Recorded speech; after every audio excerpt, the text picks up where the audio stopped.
నేను ఇప్పుడే డ్యూటీ చేసుకుని ఇంటికి అయితే వచ్చినాను. ఇంటికి వచ్చిన తర్వాత మా మేడం కార్ అయితే గ్యారేజ్ కి అయితే తీసుకొచ్చాను. ఈ కార్ కి ఏం ప్రాబ్లం ఉంటే కార్ ఎక్కువ హీట్ అనేది అయిపోతుంది. వీటిలో ఎండలు ఎక్కువగా ఉండాలి వల్ల కార్ అయితే చాలా హీట్ అయిపోయింది.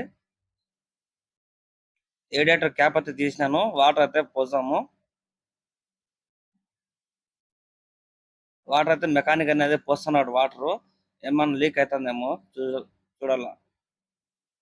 ఇవి కార్లు ఎక్కువ లిక్విడ్ కూలింగ్ ఎంత వస్తాయి కదా, అందుకని ఎక్కువగా హీట్ కావు ఈ కార్లు.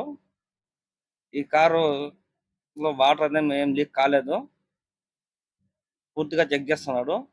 అక్కడ నుంచి నాకు ఇంటికి వెళ్ళిపోయిన తర్వాత సాయంత్రం వచ్చి బండి తీసుకున్నాడు. ఇది ఆ గ్యారేజ్, సలాం గ్యారేజ్ అది. అక్కడ నుంచి నేను నడుస్తా అయితే ఇంటికి అయితే వెళ్ళిపోతున్నాను. పోయే దావలో ఇది రోడ్డు. ఇక్కడ నడుస్తూ వెళ్తా అంటే వేడైతే చంపేస్తుంది. ఎండ 50 డిగ్రీలు అయితే ఉంది ఎండ.